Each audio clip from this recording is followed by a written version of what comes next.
What's up, everybody? We're back on another episode from the gutter to greatness. And again, we always are trying to bring you a lot of greatness here on our show. But the brother's got a story, so we're going to hear about it today. And, today we're going to be talking about the velocity as momentum with a twist. Because this brother has put a nice twist on it, and he has definitely got some momentum. But he didn't start with momentum. He started somewhere else, and he's going to talk about it today. And so today we have Marlo Pray Lo, owner of Velocity, which is an educational institution. When I say that is he has some products, he has some courses, he has some other things that he's going to talk about, some books that he's going to talk about today. And I just can't wait to hear more from this brother. I'm going to let him kind of talk about it and tell us more. So if you could, we always want to know, tell us, obviously we know your name now, but tell us, what do you do currently and why should anybody care? You know what? Hey, first of all, I appreciate you allowing me to be here, man. And that's a great question. What do you do and why should anybody care? We talk to students all the time about allowing people to put their arms around you, especially in the space that they're currently in, because this is the final frontier for a lot of our students before they graduate and before they walk across that stage. So we ask those guys, why should you care about where you are right now? Because this is it. So we are Velocity Education Group, and what we do is we help students prepare for life after high school, right? And there's a lot of reasons why folks should care. It's a lot of reasons why instructors should care, teachers, superintendents, students themselves, because we are getting the students ready for the final frontier, right? And we focus on early intervention and early awareness. So we want to go into these middle schools and high schools as early as we can and really plant the seeds of education. We want to plant some of the seeds of decision making. We want to plant some of the seeds about life skills in general, so that when these students graduate and when they walk across that stage, they know for a fact that they have a plan for themselves. They have a plan for their life after high school. They have an idea of what success looks like. Not anyone else's success, not mom's version of success for you, not your dad's version, not mama, not grandma, but your version of success for yourself. And that's what every school district, every parent should want for their students, right? They want them to graduate, move on to whatever level of success that is and whatever that looks like for the students individually. And that is exactly why, people should care about what we do. I'm trying to make sure that these guys don't walk across the stage and now they're all of a sudden making bad decisions. They're 18, they have idle time on their hands, they get a felony, they make a wrong move. Now all of a sudden the trajectory of their life has been changed forever because they graduated and they did not have a plan for their life. But Marlo, wait, we're school. We got school counselors. Why do we need y'all? Oh yeah, that's a great question. I don't need y'all. We got that's counselors. Right. That's right. Such and such. Yeah, you got programming. Yeah, you got programs, you got superintendents, you got all kinds of people dedicated, walking the halls and in the schools, doing all these great things. But the problem is there's never enough resources, right? Because if we had enough resources right now, you would not open the paper and see kids still bringing guns to school. You wouldn't turn on the news and see all these fights and things going on. You wouldn't turn on the school and see high absenteeism rates, and things of that nature. Or you wouldn't turn on the tube, and see all the different things going on about all these different demographics of people being left behind in terms of going on in 2 years and 4 years. Other age groups and other demographics and races of people are moving forwards, whereas we're either falling behind, or moving backwards. So it takes a village, you know what I mean? It takes everybody. And if we had all the answers, then, we wouldn't be sitting here trying to come up with the answers, right? So it takes us all to get into the system and try to help pull these kids across the finish line. So now, where did all this start at? So why did you start this organization? What was the purpose behind it? Can you give me a little background? Yeah, it's this is one of those. This one was a labor of love, right? Velocity Education Group, just the company itself. I mean, when we started the company, I was teaching high school, and I was teaching CTE, right, which is a career and tech ed. So I was working with students who were learning management, marketing, and entrepreneurship, which I love. I love talking about those concepts. I love giving the young people that information. And, it was one of the greatest times of my life. I enjoyed being on the front line and working with students. And I just started asking the kids, what are you going to do when you graduate? Because I was working at the high school level at the time. And I would often ask the kids, I would want to know, what are you going to do when you graduate? And I asked all levels, ninth grade, 10, 11, 12. And I would often get the answer of, well, I don't really know, bro. You know what I'm saying? I got ways to go. Or I would get the proverbial, man, I ain't going to college, man. You know what I'm saying? I ain't going to college, bro. You know that ain't really my thing either. You know what I'm saying? And I said, well, no, I don't know what you're saying. First of all, I don't know what you're saying. And second of all, what if you don't do that, then what is your plan? Right? Let's talk through what does that look like? So, one year I had a fourth block group that was extremely challenging. It was extremely challenging. And I knew that in order to really get through to this group, I was going to need some different material. We were reading all the things that you read, in high school, and we had all the business books and the Stephen Coveys and, some other things that had been donated to the school, to kind of help with the tutelage and get students understanding business and life. And I said, man, these concepts right here may be too advanced. These guys need something different, right? And it wasn't that they couldn't, not that they weren't thinking at that higher level, but they needed to see something that was more reflective of themselves in the material so they could grasp it more and just have a better understanding. So, you hear all these terminologies about being able to see yourself reflective in the reading, and students should be able to gravitate toward things that resonate, with them in their home life. So as I started thinking about that, I was talking to my principal at the time, and I said, if I put together some material that I felt like was appropriate and I could use in the classroom, could I do that? And they welcomed it. I was in a great district. It was forward thinking. And they said, yeah, anything that you can think of that you feel like is going to move the needle and help these students, understand how to prepare themselves for life after high school, or whatever it is, whatever ideas you have. We weren't sure what direction we were going to go in at the time, but I just knew I needed to put something on paper that I felt like could reach my students, in particular. So I did just that. I went home and I started working on, my first book. And the name of that book was called I Ain't Going to College, right? A guide for after high school. And even when I think about it, now it always makes me pause a little bit, because when I went home that day and I sat down, I didn't go home to write a book. I sat down to put together something that was going to be engaging, something that was going to be educational, something that was going to be motivational.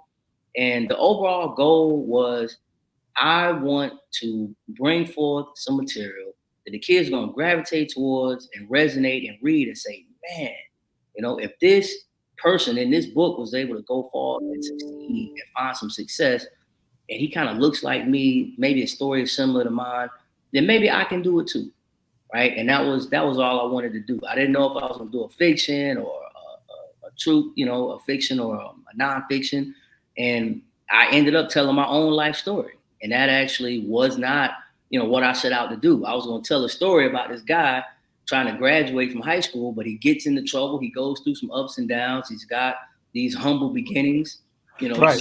what you're talking about here. And that's where I definitely would like to understand that. So, because you didn't start off as Marlo Pray Lo, who runs a very successful company, who has been an educator. I'm sure you started from somewhere. So, where are your origins from? What state do you come from? What area do you come from?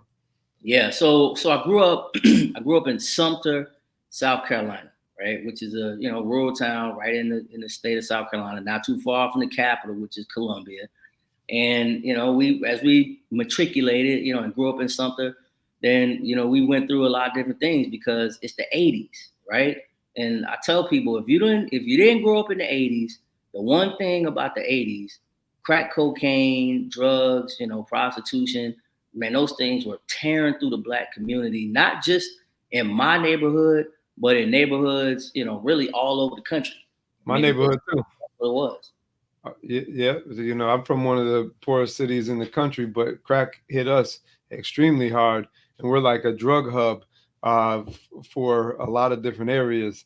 So it's been interesting to watch the city erode, especially after the industries moved out because they shifted and changed, and then the drugs hit extremely hard, and education is 646 out of 646 in New York State in this city.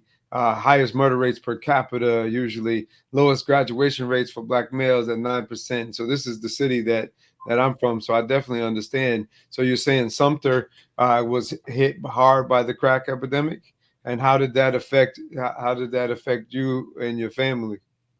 Yeah, Sumter was definitely hit hard, by the epidemic. Similar statistics, as to what you just said. You saw a lot of poverty, a lot of industry leaving, especially around that time. You had your cabinet companies and, your manufacturers and all those different things that were leaving, right around the time that the drugs and the poverty really started getting bad.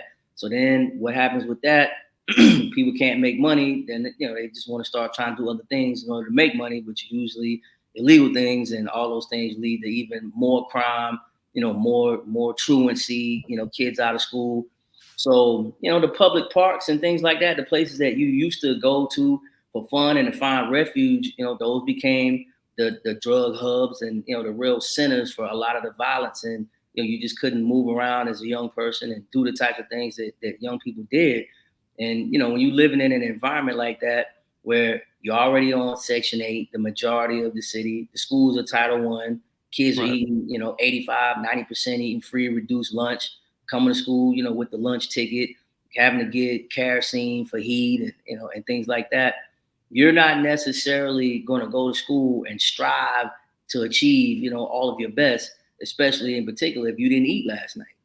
Like me and and a lot of my guys did. Or when you're in a household where you're basically having to fend for yourself and you're going through these different situations, you're hitting the light switch, roaches are running everywhere, and the house is cold in the wintertime because there's no heat. It's hot in the summertime because there's no air conditioning. So, it's hard to get across the point when people hear those kinds of stories, and you have to try to get them to understand this is what people are dealing with. So you go to school, school it's a great outlet, and it's a great chance to get your education. But when your environment is not on a solid ground and it's not on a solid footing, then you got to go to school with a whole nother mentality.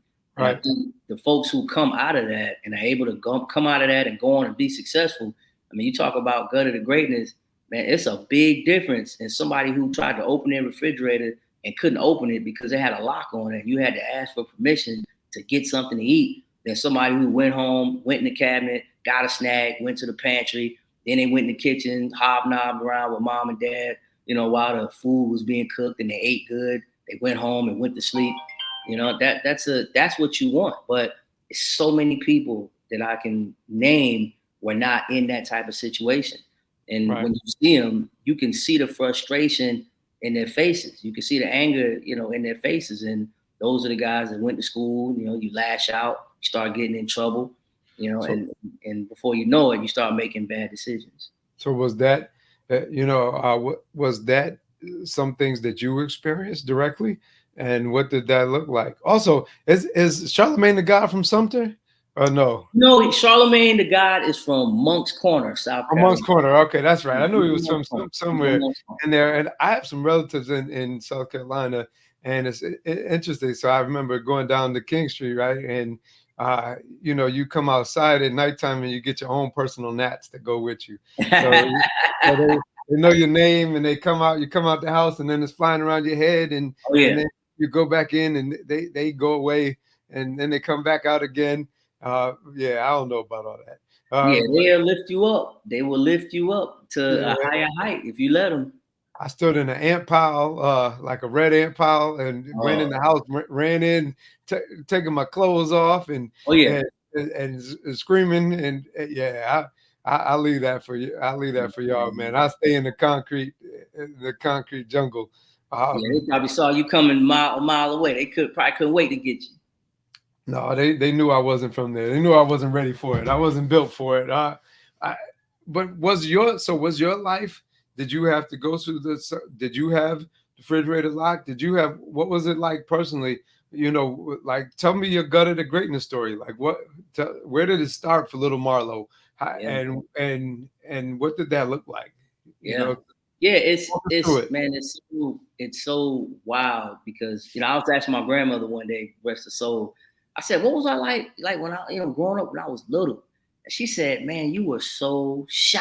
You were incredibly shy because I spent a lot of split time. I grew up on Edward Street with my mom, but I would go to my grandmother's house for refuge. And I would go there sometimes on the weekends. And I can remember one of the first times I got over to her house, she made me strip. She made me take off all of my clothes at the front door.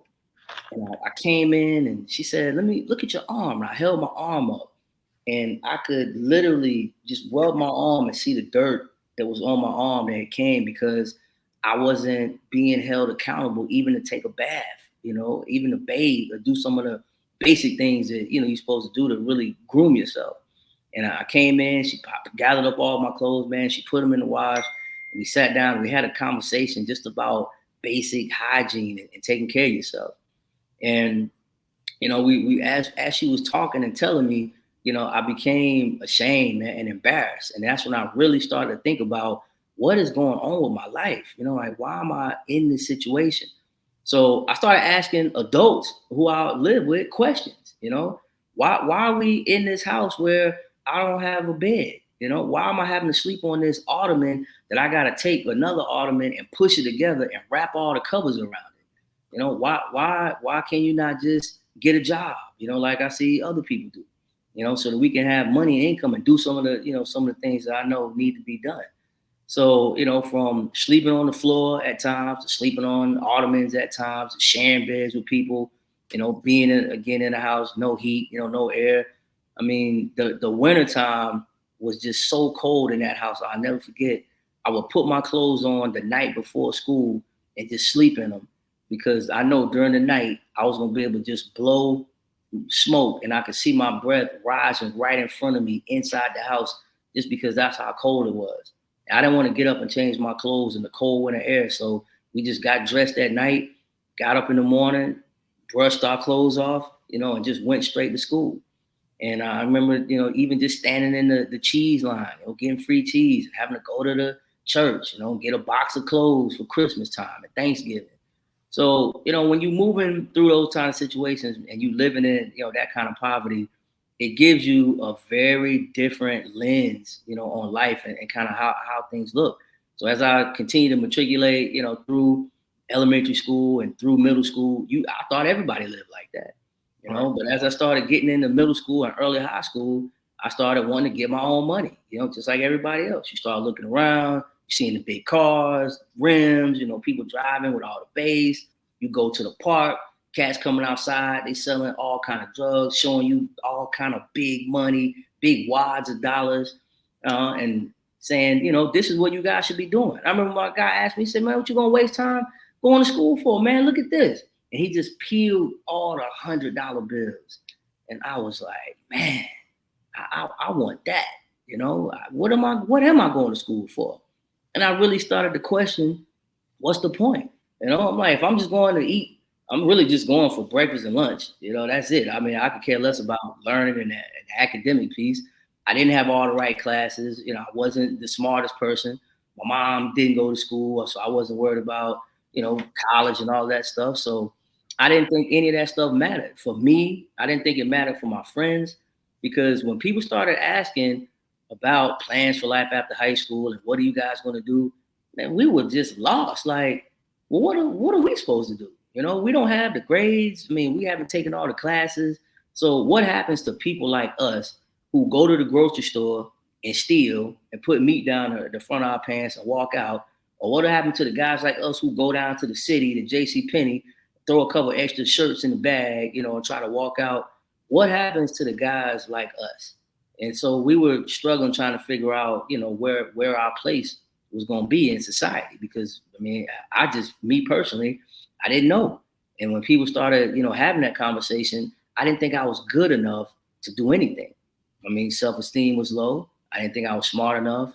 We didn't ever go to college, so we never been on college tours or, seen anything academically related. So, we just wanted to fight, run the streets, and try to get our hands on some dope, so that we could sell it, because that's what we saw everybody do.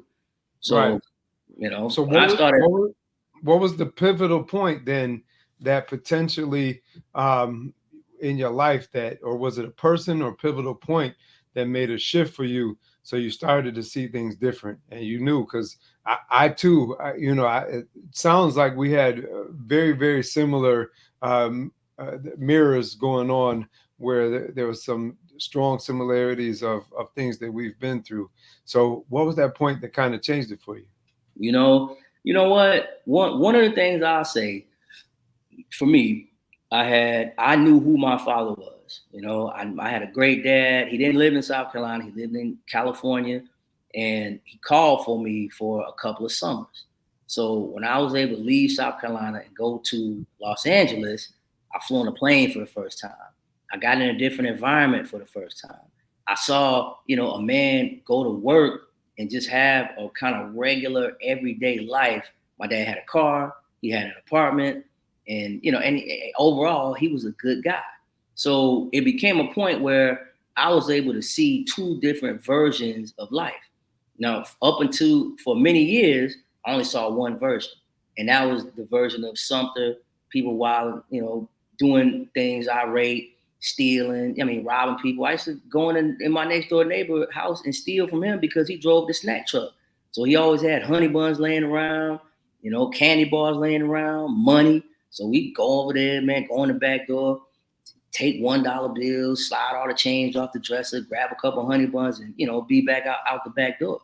So when I saw my dad being kind of this stand-up guy, then I started thinking, well, man, I wonder if I could, actually get like a regular job and do some of the things that normal adults do.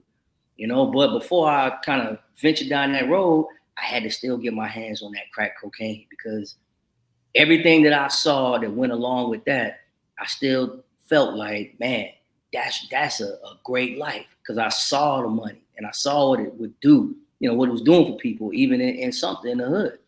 So, I went down, saved up my little money, and got out there and got on the street. And it didn't take me long to figure out that was not going to be the life for me, because now I had something to compare it to.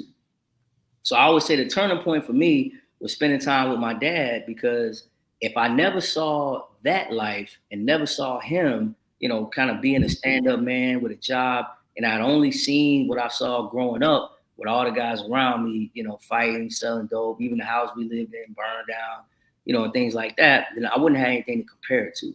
So once I had a barometer, I was smart enough to figure out, okay, you going about this, the wrong way. You really gonna end up, either dead or in jail, for real.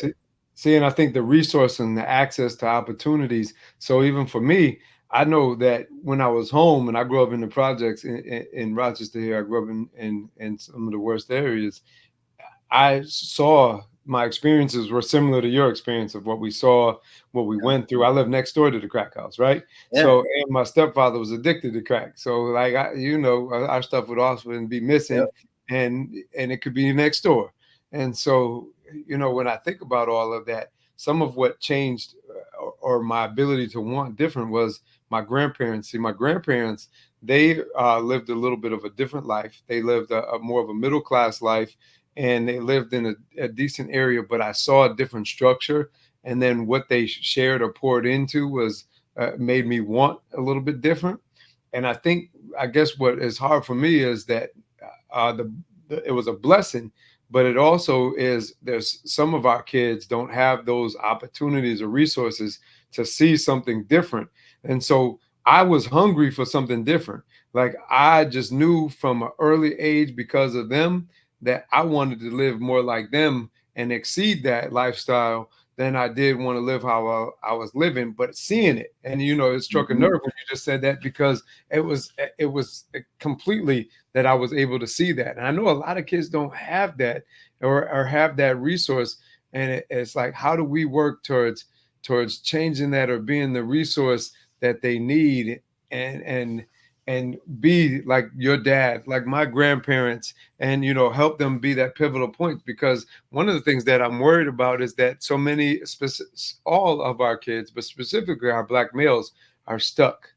And so why do you think they're so stuck? You know what? And a part of it really is two parts to that, in my personal opinion. The first part is the whole father situation. A lot of us are growing up single parent homes, without dad. Dad is a major influence, man. And we don't have to go through all the research has already been done, right?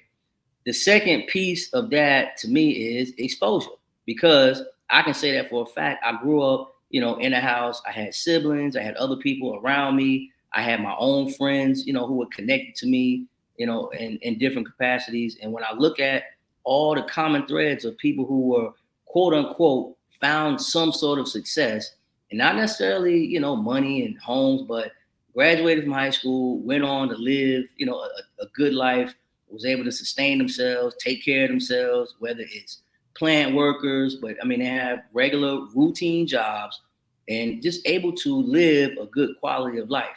And when I look at what that was, those two things were always present. It was a father figure of some sort, and it was exposure. And that's why, I'm real big on getting out of your environment, getting out of the spot that you're, where you currently are, seeing different things, doing different things, because when you are exposed to those different things, it opens your mind. Just like reading a book, which is the other thing that I'm passionate about. Reading, we got to read more. We got to get these students, reading more. We got to get these kids more engaged, and we got to get them exposed, especially this COVID generation that was not exposed for so long because they were at home, they were inside, they were doing everything, virtual via computer. We have to get back to, those regular field trips, getting kids out, letting them see stuff, touch it, taste it, because everybody learned differently. And even though my father, I was able to to watch him, and seeing him is what made a difference. It was never what he said. It was never, what he told me over the phone. It was never, what he said verbally, but seeing him in his environment, moving to his own beat and kind of doing his own thing, I was exposed to something different. And the fact that I was on the West Coast. So now I'm all the way in California versus South Carolina. I'm in a whole different land, learning about gang banging and Sherm and how they do stuff, on their coast. Even that still was a lesson, in life. And I was like, man, I definitely don't want any of this. This is so different, from what we do at home. I mean, these guys, when they jump somebody, it's like 20 people, it just was very different. So, the things that you learn and things that you expose to, just, it makes a huge difference. And I think even going into my senior year of high school, a lot of people said what to do, and a lot of people told you what to do. But I had one person that came into my life that showed me what to do. Right. And that's what makes a difference, for our young people as well. It's a lot different when you tell somebody something and versus showing. And that was another pivotal moment really in my life, because I'm in the 12th grade. This guy walks into my classroom, Anthony Graham. I never seen him before, never talked to him before. I didn't know his name, didn't know where he was from. I did not have any type of mentors, really, that was working with me on a regular basis, like officially. But I was around some good men from time to time, but I didn't really have, an official mentor. This guy walks in, and for whatever reason, he came in to give my teacher a package. And as he walked out, he stopped dead in his tracks, and he turned and he looked at me and he said, "You, come here." And I'm looking around the whole class like, well, I Who, know me? talking to me because I don't even know. I don't even like we said. I don't even know Buddy. I know Buddy ain't talking to me for what? And he said, no, you. And I was like, well, clearly this guy's talking to me. So I get up, I go over to him, and he asked me, he said, what's your name? I tell him, what's your mama name? I tell him, where you from? I'm from here. And then he asked me that question. What are you going to do when you graduate from high school? And I was like, man, I don't know. I said, man, I ain't going to college. Because I could tell he was gearing up to say that, right? And I was like, I ain't going to college, man. I said, I already know what you're getting ready to say. He kind of leaned back, crossed his arms, He said, okay. He said, you know what? That's cool. I get it. He said, well, I'll tell you what. I got a trip taking place in a couple of weeks, and I would love for you to come and be on it. He said, we're going to leave in the morning. It's going to be a day out of school, and we're going to come back. That's all he said. We're going to leave in the morning. It's going to be a day out of school, and we're going to come back. And I asked him 2 questions. I said, is there going to be food? And he said, yes. And I said, is there going to be girls? And he said, yes. And I said, you know what? I'll be there. Now, I didn't ask him, where we going? What are we going to do? Did y'all get a permission slip signed? Man, we all going to be there. Hey, food and girls, a day out of school, I don't care where we going. He could took us to the zoo. We could have been picking up trash, litter, clean up. It didn't matter. Food, girls, out of school. I'm like, all these 3 things line up for my life perfectly, right? So we get up there to the school. He got a big, huge, extra long bus, and he packed about 25 boys on it. We start driving, and this bus ends up taking us. We doze off to sleep. We wake up, and we see the big sign that says South Carolina State University. Everybody on the bus fell out. Oh, man. Oh, bro. Man, we ain't going to no college, man. It's crazy, man. We told you. Right. The bus turns on the campus, and I'll never forget, I'm sitting on that left-hand side of the bus, and I put both my hands to the window, and I look out, and I see all these people that look like me. And immediately, I knew, I said, I'm coming here. That's it. It took me being on a college campus for about 2 minutes.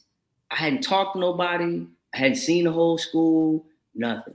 All I knew was these guys look just like me. And if they're here and they look like they're doing some positive stuff, they're not selling dope, they're not fighting, they're not wilding out, they look good. I see myself in these people. I was like, man, this is it. Because I don't have no other plan.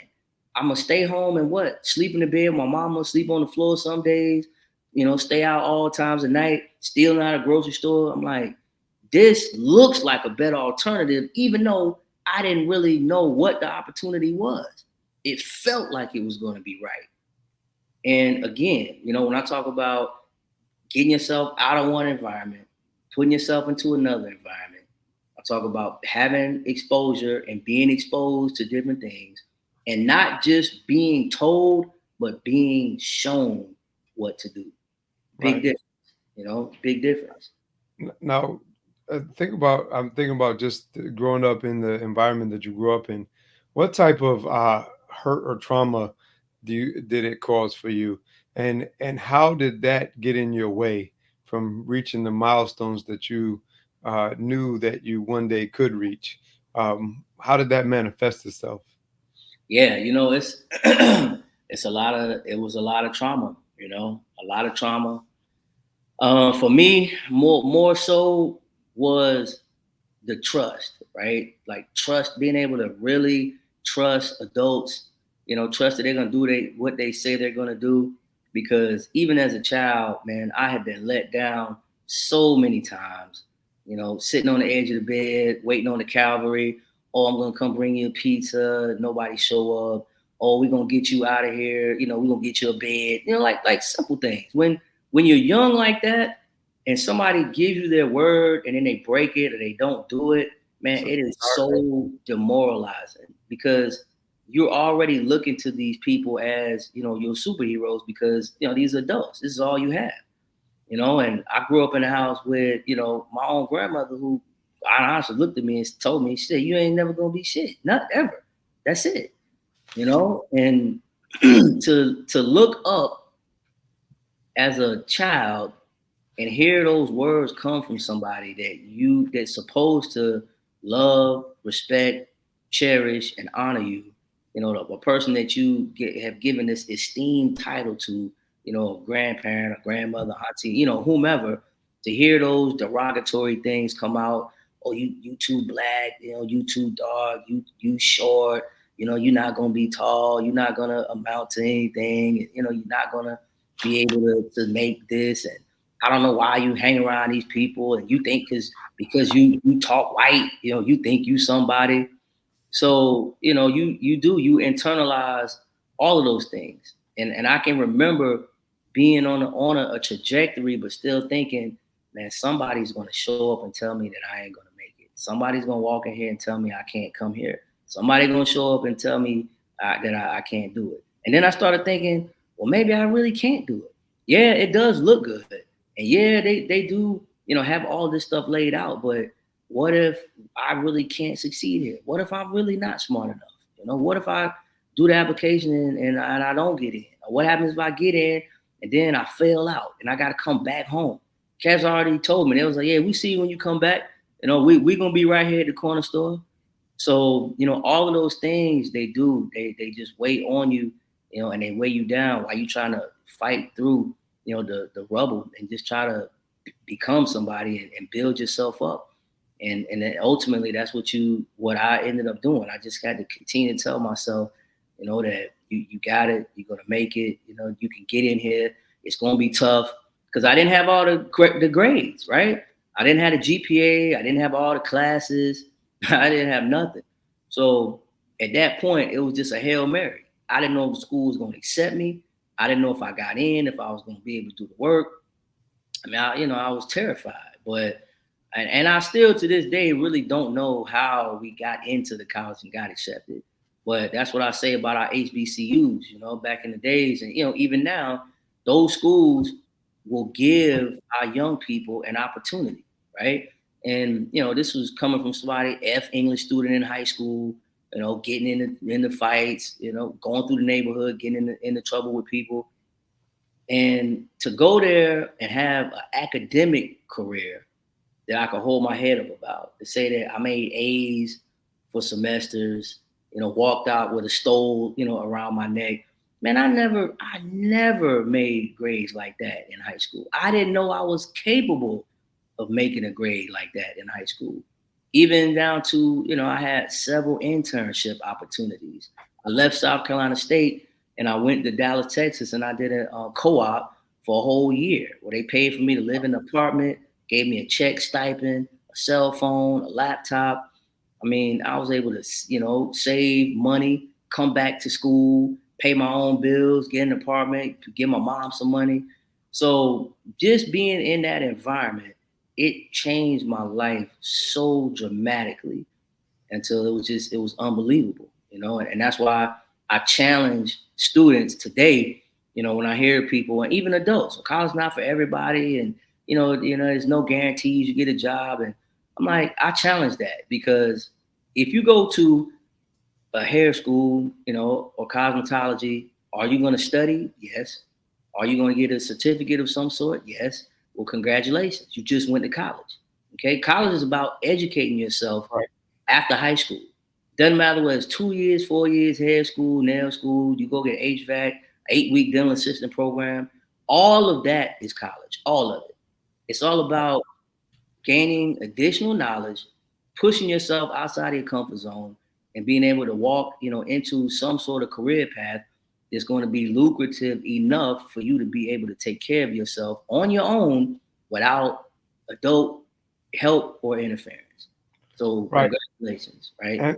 And through that hurt and trauma, you know, and some of the things that you experience as a black man, what were you taught about your emotions and being vulnerable? Don't do it ever. Don't do it. Don't hold it all in. Don't cry. Don't tell anybody anything. You know, if something goes on, just work Why? real hard, Why? try to figure it out. You- You know, I don't know. You know, I think that as you grow up, you know, even down to girlfriends, you know, and I talk about the girlfriend trauma. Sometimes I talk about this with my guys. How many times did your uncle say, "How many girlfriends you got, boy? You a player, ain't you?" You know, I mean, all these different things that they instill and throw on us early. You know, you It in the was always about quantity and not quality, yes, and that's certain. But you know what? That quantity over quality has to do also with the slave mentality, yeah, because the black man was taken out of the household, and after we were taken out of the household and emasculated, not allowed to be with your family. The only time you were allowed to be around was when you could procreate, and even though might have been married to somebody, you were forced to have sexual experiences with other women. So it's, and epigenetic trauma is real. It's been deeply ingrained that is part of what should make up a black man based on that slave mindset. And so now it's somewhat of working towards reversing some of that, and working towards and seeing and creating the family structure and putting it back together and building that, instead of uh, I didn't understand this until I got older, right? Because I yeah, too thought that was exactly the way to live, and I still, it's one of those personal vices that I still struggle with, that I still work to fight against, because that's been my outlet for dealing with my emotions and my feelings is women. And so now I try to deal with it differently, and I try to work towards improving, because if you know better, you do better. But it's always as one of those struggles that we go through. So what did you need to heal? So what helped you heal from some of the things that you went through? One of the things that really helped me was being around people who were forward thinking and just moving in the right direction, right? Because once it seems like that college environment and kind of being at a 4 year, university, being at an HBCU, everyone is coming into the situation with one common goal, and that's to finish, graduate, and move on to a job, right? So we're all kind of moving in the same direction, and everybody's thinking the same thing, and everybody's kind of doing the same thing. Everybody's interning, everybody's speaking positively, everybody's just trying to get to the same place. So when you're around so many people, so many like-minded individuals, where everybody's moving in one direction, and that's what causes a positive force, right? When multiple beings and multiple forces kind of all band together and move in the same direction, it's like water. Water that's moving, swirling all around, is not as impactful as water all rushing together downstream. And that's kind of what it felt like. We all were moving in that same direction. And when you get caught up in a situation like that, you can almost do no wrong, because everybody's gonna pull you along. I can remember being in the room, after a long weekend, and my roommate saying, "Hey man, you ain't going to class?" Just tapping my legs like, "Yo, get up." And here I am thinking it's Monday morning, I'm gonna sleep in, I'm gonna skip this class, I had a long night. But it was like, nah, that's not why we here. And we were each other's crutches, and that's really where I kind of developed that mindset, that no matter what, you just got to keep going forward. And I had seen a lot of things, even through the college years, but through the high school years as well. So perseverance, that's just another one of those things that it's just inbred, right? Sometimes you pick up on some of these different characteristics and some of these different qualities. When you got to go to the church with a note from your mom that says, "Can we please have some food?" when you you have to walk in the hot sun and deliver that, and then get the change and walk home and give it over to your mom so she can take that and go buy some food, you learn a different level of perseverance, right? You go to school, now I'm in college, oh, I might have got a C minus or a D in the class. My world is not shattering, the earth is not breaking down, because I've been through so many different things. I've already been through so many different fires, until I'm like, if this is the worst thing we got to worry about, all we got to do is go hit the books, study a little bit harder, so the next time, we can come out on top. So, perseverance, you really talk about gutter to greatness. I mean, perseverance really, that's really been my calling card, because no matter what, I mean, you gotta persevere. So what was that one thing that you had to stop doing so you could stop limiting your potential?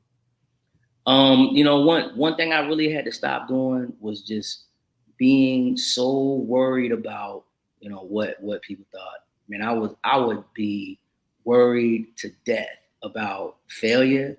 I'll be worried to death about having to go home. But I think what that did was it gave me that extra edge and it pushed me, because it's almost like you hear people say, well, I don't have no plan B. I'm just gonna have a plan A and that's it. It's gotta work. My only plan A was getting out of that school, with a degree and some type of solid employment, because I didn't have anything to go back to. I knew other kids who was like, oh, my mom told me I could come back home, and I'm gonna go back home and stay and just stay at the house for 6 months. So I'm gonna go home and do a year working in the city and save my money. There was no going home for me.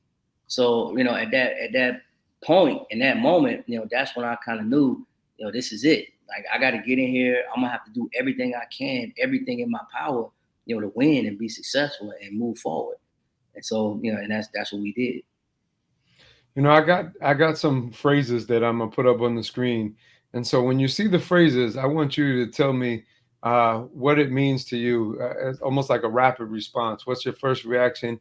What do you say, and how does that apply to what you're doing in a rapid response kind of form? So about like 7 or 8 phrases. So we'll start with, you are creating your own reality. Oh, that's yes, that's a fact. Creating you have to create your own reality, and what you do with your time, the people that you hang around, the things that you do for fun, the things that you do on the side, all of those things, whether you know it or not, are building the reality of the world that you're going to be in, and that's dictated and determined by you. And we don't always look at it from that perspective, especially young people. We just think, oh, I'm just kind of moseying along and think whatever's going to happen is going to happen. No, you're building the reality right now, based on the things that you do and say. I am so happy and grateful. Man, listen, I am happy and extremely grateful, because this is not what I saw for my life. Well, actually, it is. I always thought that I was going to be the CEO of a corporation, or at least be a high level director or VP. I never thought that I would be the CEO of my own company and be generating my own income. So yeah, I'm very grateful. Very. It's been a great run. We get to impact students' lives, all over the world with our books and our workbooks and our online courses. So yeah, grateful is, man, I'm grateful beyond measure. Write out your goals and how to obtain it. All right. If number one, guys, if you want to reach a goal, and you want to talk about how to obtain it, the first thing you have to do is you have to recognize what your gifts are, right? And that's what I always talk about, because once you recognize what your gift is, and once you recognize what you are good at, then you can start to formulate a goal, and then you can start to move towards that goal. But until you really tap in to yourself and kind of tap into that inner being and really understand, man, I'm good at speaking. I'm good at being a public speaker. I'm good at motivating others. I'm good at fixing cars. I'm good at building things. You're not going to be able to tap in, to your truest potential and be able to take that and move forward. So recognize what your gift is, take that gift, then you can build goals around the gift, as you continue to move forward and matriculate, write it down. You can even break it down into smaller goals. You can even do SMART goals. If anybody knows what SMART goals are, if you don't, go out, look it up, SMART goal, SMART, and implement those into your daily practices. But the first thing where it starts with recognizing your gift. Turn your setbacks to your setups. Man, listen, if everybody in here, everybody that's listening to this right now, I know for a fact you've had a setback, whether you got laid off on a job, whether you're a student, you got a bad grade, everything is a learning experience. You can take those things and learn from it. The goal is you have to look at it and pull out the positive. Okay. Anybody can look at the negative. Oh, I got laid off from my job. I don't know what I'm gonna do. I'm not got no money. Or you can look at it as, hey, I got laid off from my job. So now I'm gonna look for my next opportunity. It's gonna be a bigger, better opportunity. It's gonna put me in a better situation, and I'm gonna be overall gonna be better off. So always look at the positive when you're dealing with setbacks. And that's how you set yourself up for future success.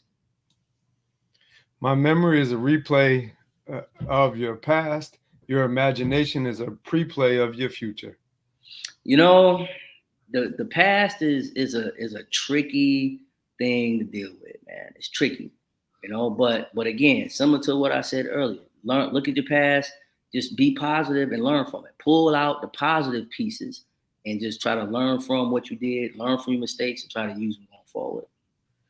Your company's name is Velocity, and I heard you tell a story that you saw the velocity of a ball, Yeah. and that it actually is where you came and got the name from. How does that connect to what you're doing? Yeah. So even if you look at our logo, it's all about having velocity and momentum. Is all about upward mobility, upward trajectory. We don't ever want to go backwards, right? We always want to move forward. We always want to, be positive, stay positive. So when you're talking about positivity and you're talking about, upward mobility and trajectory, most of those things symbolize going up, and going up is always a picture of success. It's a picture of, you know, goodness. It's a picture of great things to come. So when I was thinking about the company and how to build it and kind of how to put everything together, I just thought about velocity, because you always want upward mobility and upward trajectory and success. And you always want to be moving forward. If you're not moving forward, then you're just standing still. What are some of the key objectives that you guys are working on, and what do you got coming next? What are you doing as far as just out there so people understand what Marlo and Velocity is really about, and what do you got going on? Yeah. So currently, what we do is we partner with middle schools and high schools, and we allow those schools to purchase programming from us, which our premium online course is a course, and it's called Preparing for Life After High School. And it can be used at any level from sixth grade all the way to 12th grade. So currently, we work with probably over 30 schools up until this point. We've probably seen a little bit over 1,200 students in our online platform. We currently have about 250 students that are taking classes with us right now. And those students are they're learning topics. It's 21 modules that they're going through. And those modules contain information about college, understanding what college is, what college is about. We're talking about overcoming your insecurities. We're talking about decision making. We're talking about time management. So it's a good class about hard skills and soft skills. A hard skill is something like study hard, get a 3.0. But a soft skill might be, who do you turn to when you're in a negative situation and you're trying to get to a positive situation. So we take the students on a story about a young guy who's trying to figure out what to do with his life after high school. And he goes through all of these different things. And in the end, he finds success at the university level. So inside the online course, you have questions, quizzes, and video, as well as audio files where the students can click the audio, they can listen to the information, or they can read the information themselves. But it's a 21 module course. It's all about preparing yourself for life after high school, but we want to start at an earlier stage, 8th grade, 7th grade, 6th grade, 9th grade, so that these students can really have time to work through their high school career, implement some of the strategies that we're outlining in the program. And then by the time they're seniors and they're ready to be successful, they have a tangible physical action plan in their hand of what they're going to do after they graduate from high school. And that could be, again, 2 years, 4 years, whether it's certification or trade. We're going to equip them with the actual action plan so that when they leave high school, they know exactly what they're doing. And when they finish it early enough, they get to bring the information, on to the next grade level. And we have some follow-up system and things in plan as well. So many things we have coming up. In the future right now, we've got a couple of journals that we're getting ready to come out with, because we're going to put a little spin on mental health. So we're going to be talking about journaling for students who don't journal. We're going to be talking about journaling for men who don't journal, and journaling for women who don't journal. So just trying to get the family core unit back together and get people more focused and dialed in, on some of those, emotions and some of those feelings. So we're working on a parent university as well, where parents are going to be able to go into the online portal and be able to learn things about credit, financial freedom, as well as learn about some of the topics and things that their kids are doing currently in our youth course. So, we're going to open up the universe. We're going to, try to get parents involved so they can be engaged, and, try to get men and women journaling and a couple of other things as well. So we're looking forward to it. So in about 60 seconds or less, these are your closing statements. Give me 3 things that someone can duplicate to move from their gutter to their greatness. Hey, man, listen, if you want to go from gutter to greatness, okay, the first thing you got to do is challenge yourself. Don't be afraid to take a risk, but challenge yourself. Stop doing what you think is the regular, everyday thing to do. Challenge yourself and push yourself out of your comfort zone. The second thing you need to do is make good decisions. If you slow down, you can always recognize a good decision versus a bad decision. You can look at it, you can see how it feels, you can see how it sounds. Slow down and focus on making a good decision.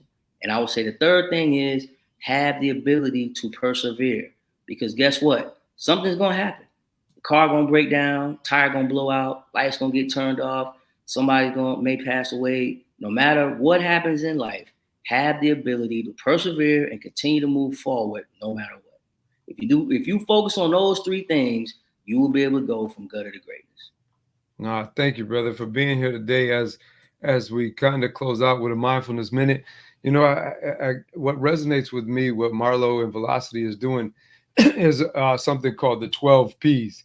And the 12 Ps, it's all about planning, because what I hear this brother saying is his company is helping kids devise a plan for their lives and showing them the importance of it and putting them on the right trajectory as early as possible. Because if, again, with the 12 Ps, is piss poor planning produces piss poor performance produces pain. And so again, for those of you who are like, what do you say? Piss poor planning produces piss poor performance produces pain. And so if you think about it, if you don't have a plan, you're planning to fail. And if you don't know where you're going, any road will take you there. So this brother is trying to take young people on a journey to get there. And so I got to give props to him, respect for coming through today, talking about his gutter to greatness story and for the work that he's doing out there, and keep planning and preparing and start living in your greatness. So this has been another episode from the gutter to greatness. Until next time, see you later when you're greater. That's it for today's episode. So head on over to iTunes or wherever you listen to podcasts and subscribe to the show. One lucky listener that posts a review on iTunes will win a chance in the grand prize drawing for a $25,000 private epic VIP day with Dr. Miller himself. Be sure to head on over to guttertogreatness.com and pick up a free copy of Dr. Miller's gift. And join us on the next episode.